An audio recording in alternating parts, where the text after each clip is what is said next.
सोचो अगर मैं तुमसे कहूं कि तुम्हारी जिंदगी में जो भी दर्द है, जो भी बेचैनी है, जो भी भारीपन है, वो किसी और की वजह से नहीं है, बल्कि सिर्फ इसलिए है क्योंकि तुम किसी चीज को अब तक पकड़े हुए हो। लाओ त्जू की एक बहुत साधारण लेकिन खतरनाक लाइन है, जो छोड़ा नहीं वही दुख देता है। और ये लाइन सुनने में जितनी आसान लगती है, समझने में उतनी ही कठिन है, क्योंकि इंसान हमेशा ये मानता है कि उसका दुख बाहर से आया है, किसी इंसान ने दिया है, किसी हालात ने दिया है, या किसी नुकसान ने दिया है। लेकिन लाओ त्जू कहते हैं दुख कभी बाहर से नहीं आता, दुख अंदर की पकड़ से पैदा होता है। बाहर की घटना तो बस एक ट्रिगर होती है, असली दुख तब शुरू होता है जब घटना खत्म हो जाती है, लेकिन तुम उसे अपने अंदर चलाते रहते हो। बार बार वही याद, वही सवाल, वही अगर मगर। यही पकड़ है, और यही पकड़ धीरे धीरे तुम्हारी ऊर्जा चूस लेती है। तुम कहते हो मैं आगे बढ़ना चाहता हूं, लेकिन सच ये है कि तुम आगे बढ़ना नहीं चाहते। तुम बस दर्द के साथ जीना सीख चुके हो, क्योंकि दर्द familiar हो गया है।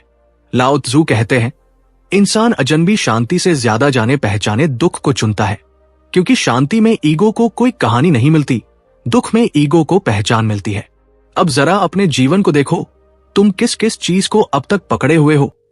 कोई इंसान जिसने तुम्हें कभी समझा नहीं, कोई रिश्ता जो खत्म हो चुका लेकिन दिमाग में अभी भी जिंदा है, कोई सपना जो पूरा नहीं हुआ लेकिन ईगो उसे छोड़ने को तैयार नहीं, कोई वर्जन जो तुम बनना चाहते थे लेकिन बन नहीं पाए, और अब हर दिन उसी रिग्रेट को ढो रहे हो। लाओ त्जू कहते हैं जब तक तुम अतीत को छोड़ते नहीं, तब तक वर्तमान कभी तुम्हारा नहीं हो सकता, क्योंकि तुम्हारा मन हमेशा पीछे खिंचा रहता है, और जो मन पीछे है वो कभी शांत नहीं हो सकता। इंसान अक्सर कहता है मैं बहुत सोचता हूं, लेकिन असल में वो सोच नहीं रहा होता, वो बस पकड़ को दोहरा रहा होता है, वही कहानी, वही चोट, वही शिकायत, और फिर कहता है मन थक गया है। मन इसलिए थकता है क्योंकि तुम उसे छोड़ने नहीं देते। छोड़ना आसान नहीं है, क्योंकि छोड़ना मतलब ये मान लेना कि जो हुआ वो बदल नहीं सकता, और ईगो को यही बात सबसे ज्यादा चोट पहुंचाती है। ईगो हमेशा कंट्रोल चाहता है, वो चाहता है कि अगर मैं इसे पकड़े रहूं तो शायद कुछ बदल जाए। लेकिन लाओ त्जू कहते हैं जो बदल चुका है उसे पकड़ना मूर्खता है, और जो बदल रहा है उससे लड़ना दुख को न्योता देना है। जीवन बहाव है, और जो बहाव को रोकने की कोशिश करता है वही टूटता है। नदी कभी दुखी नहीं होती क्योंकि वो बहती रहती है, लेकिन तालाब सड़ जाता है क्योंकि वो रुक जाता है। इंसान भी तालाब की तरह हो गया है, वो बहना भूल गया है, वो पकड़कर बैठ गया है, रिश्तों को, पहचान को, विचारों को, एक्सपेक्टेशंस को, और फिर कहता है जीवन भारी है। लाओ त्जू कहते हैं जीवन भारी नहीं है, तुम्हारी पकड़ भारी है। तुम अगर हल्के हो जाओ तो जीवन अपने आप हल्का हो जाएगा। लेकिन हल्का होना ईगो को मंजूर नहीं, क्योंकि ईगो को वजन चाहिए, पहचान चाहिए, कहानी चाहिए। इसलिए वो कहता है मैं ऐसा ही हूं, मैं बदल नहीं सकता। लेकिन सच्चाई यह है कि ईगो बदलना नहीं चाहता, क्योंकि बदलना मतलब छोड़ना, और छोड़ना मतलब ईगो की मृत्यु। अब जरा रिश्तों को देखो, सबसे ज्यादा दुख वही से आता है क्योंकि इंसान प्रेम को भी पकड़ बना लेता है। वो कहता है मेरा इंसान, मेरा रिश्ता, मेरी उम्मीद, और जब वो इंसान अलग होता है तब असल में इंसान नहीं जाता, एक्सपेक्टेशन टूटती है, और एक्सपेक्टेशन टूटने का दर्द ईगो सह नहीं पाता। इसलिए वो कहता है उसने मुझे दुख दिया। लेकिन लाओ त्जू कहते हैं उसने कुछ नहीं दिया, तुमने खुद पकड़ बनाई थी।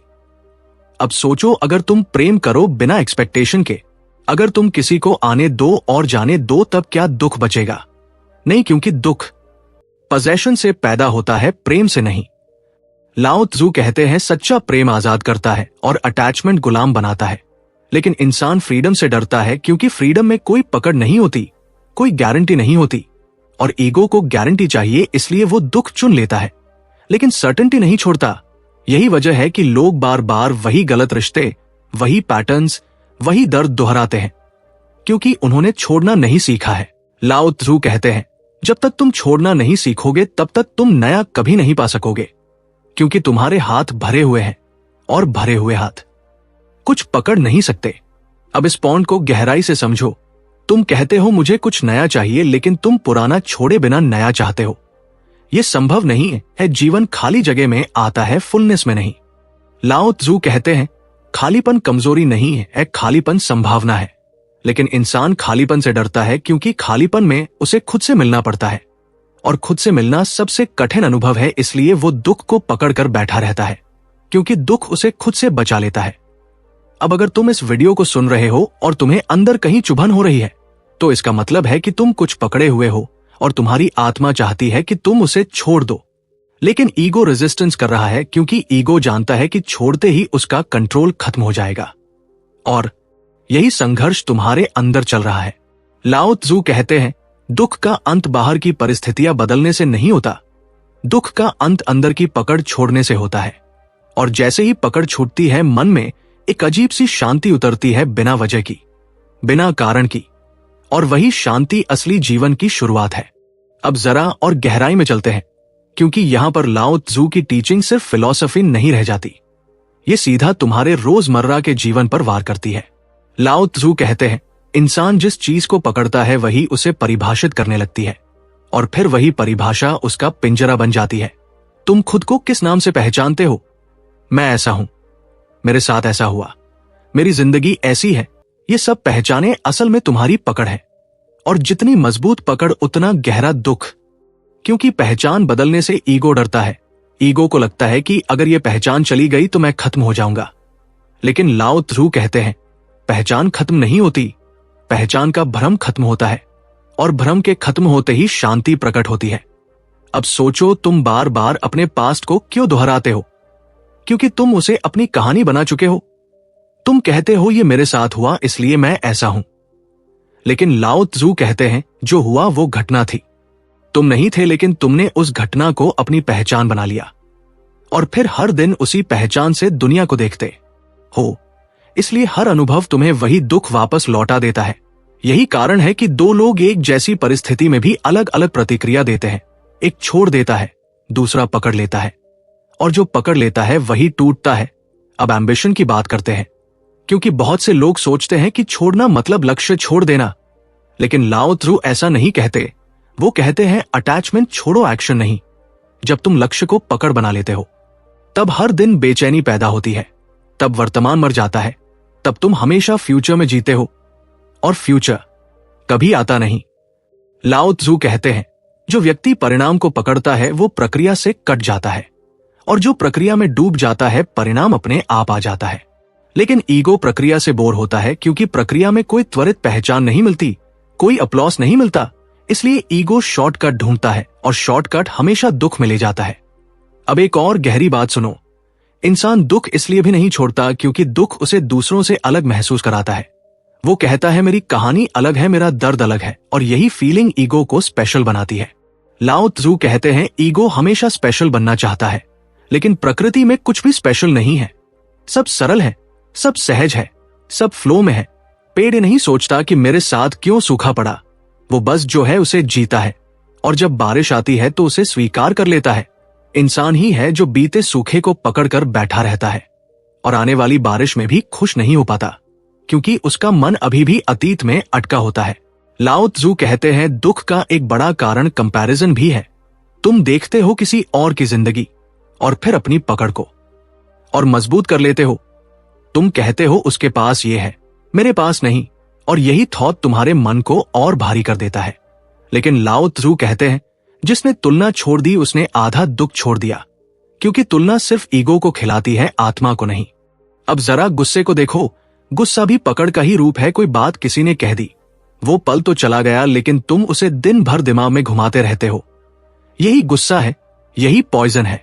लाओ त्जू कहते हैं, गुस्सा उस आग की तरह है जिसे तुम किसी और को जलाने के लिए पकड़ते हो, लेकिन जलते खुद हो। छोड़ देने का मतलब यह नहीं कि जो हुआ वो सही था। छोड़ देने का मतलब यह है कि तुम अब उसे अपने अंदर जगह नहीं दे रहे। अब एक और सच्चाई समझो, इंसान अक्सर कहता है मैं छोड़ दूंगा, लेकिन अंदर से चाहता है कि सामने वाला बदले में माफी मांगे। लेकिन लाओ त्जू कहते हैं, जब तक तुम किसी और के बदलने का इंतजार कर रहे हो, तब तक तुम खुद गुलाम हो, क्योंकि तुम्हारी शांति किसी और के हाथ में है। छोड़ने का मतलब है अपनी शांति वापस अपने हाथ में लेना, बिना किसी शर्त के, बिना किसी सफाई के। अब जरा डर की बात करें। डर भी पकड़ है, डर भविष्य की पकड़ है। तुम उन चीजों से डरते हो जो अभी है ही नहीं, और फिर आज की शांति कुर्बान कर देते हो। लाओ त्जू कहते हैं, भविष्य पानी की लहर जैसा है, उसे पकड़ने की कोशिश मत करो, उसे बहने दो। तुम बस तैरना सीखो, और तैरना तब आता है जब तुम शरीर ढीला छोड़ देते हो। जो व्यक्ति अकड़ जाता है वही डूबता है। जीवन भी ऐसा ही है, जो ज्यादा कंट्रोल करता है वही टूटता है, और जो फ्लो में भरोसा रखता है वही बचता है। अब अगर तुम ध्यान से सुन रहे हो तो तुम महसूस कर रहे हो कि तुम्हारा दुख किसी एक घटना से नहीं, बल्कि कई छोटी छोटी पकड़ से बना है।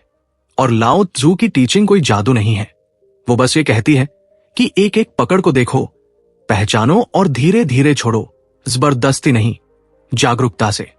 क्योंकि जब तुम किसी पकड़ को साफ देख लेते हो तब वो अपने आप ढीली पड़ने लगती है, और यही अवेयरनेस दुख को डिसोल्व करने लगती है। अब आखिरी और सबसे जरूरी बात समझो, क्योंकि यहां लाओ त्जू सिर्फ दुख समझाते नहीं, यहां से मुक्ति का रास्ता भी दिखाते हैं।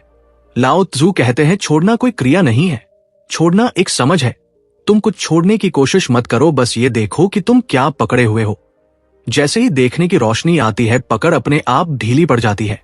यही कारण है कि जब तुम किसी सच्चाई को गहराई से समझ लेते हो तो तुम्हें उसे छोड़ने की जरूरत नहीं पड़ती, वो खुद गिर जाती है। लाओ त्जू कहते हैं नदी को धक्का देकर नहीं बहाया जाता, उसे बस रास्ता दे दिया जाता है। और जीवन भी ऐसा ही है, तुम्हें खुद को बदलने की जरूरत नहीं है, तुम्हें खुद को रोकना बंद करना है।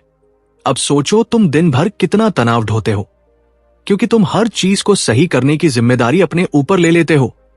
तुम चाहते हो कि लोग तुम्हारे हिसाब से चलें, परिस्थितियां तुम्हारे कंट्रोल में रहें, भविष्य तुम्हारे प्लान के मुताबिक हो। लेकिन लाओ त्जू कहते हैं जिसने नियंत्रण छोड़ा उसी ने शांति को पाया, क्योंकि नियंत्रण डर से पैदा होता है और भरोसा शांति से। जब तुम भरोसा करना सीखते हो तब जीवन तुम्हारे खिलाफ नहीं रहता, तब हर अनुभव शिक्षक बन जाता है। अब एक और गहरी बात सुनो। लाओ त्जू कहते हैं तुम जिन चीजों को छोड़ने से डरते हो, असल में वही तुम्हें सबसे ज्यादा बांधती है, क्योंकि डर ही पकड़ को मजबूत करता है। लेकिन जब तुम डर को भी देखने लगते हो तब डर भी अपना असर खो देता है, क्योंकि डर अंधेरे में पनपता है, रोशनी में नहीं। अब जरा प्रेम की बात करते हैं, क्योंकि सबसे ज्यादा पकड़ प्रेम के नाम पर होती है। तुम कहते हो ये मेरा है, ये मेरा व्यक्ति है, मेरी रिलेशनशिप है, और यहीं से डर शुरू होता है। खो देने का डर, बदल जाने का डर। लाओ त्जू कहते हैं सच्चा प्रेम ऑनरशिप नहीं है, प्रेजेंस है। जहां ऑनरशिप आती है वहां भय आता है, और जहां भय आता है वहां दुख पैदा होता है। प्रेम को पकड़ोगे तो वो घुटेगा, प्रेम को बहने दोगे तो वो गहरा होगा। अब ध्यान से सुनो, लाओ त्जू कहते हैं जीवन में सबसे बड़ा भ्रम यह है कि सुख पाने के लिए कुछ जोड़ना पड़ेगा, लेकिन सच यह है कि सुख पाने के लिए बहुत कुछ घटाना पड़ता है। Expectations, beliefs, identities, memories, grudges, जब ये कम होने लगते हैं तब मन हल्का होता है, और हल्कापन ही आनंद है। अब आखिरी सच्चाई यह है कि छोड़ने का मतलब हारना नहीं है, छोड़ने का मतलब खुद से मिलना है। क्योंकि जब तुम सब पकड़ छोड़ देते हो तब जो बचता है वही तुम हो, शांत, सजग, सहज। लाओ त्जू कहते हैं जो व्यक्ति खुद के साथ सहज हो गया उसके लिए दुनिया समस्या नहीं रहती। अब इस पल अगर तुम ये महसूस कर रहे हो कि हाँ मैं बहुत कुछ पकड़े हुए हूं, तो यही अवेयरनेस शुरुआत है। खुद को जज मत करो, खुद को दोष मत दो, बस देखो और देखने दो, क्योंकि देखने में ही मुक्ति छुपी है।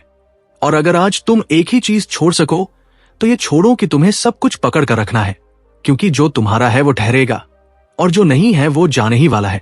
लाओ त्जू कहते हैं जो छोड़ा नहीं वही दुख देता है, और जो छोड़ दिया वही रास्ता बन जाता है, शांति का, स्वतंत्रता का, और उस जीवन का जिसमें तुम्हें साबित करने की जरूरत नहीं पड़ती, बस जीना होता है।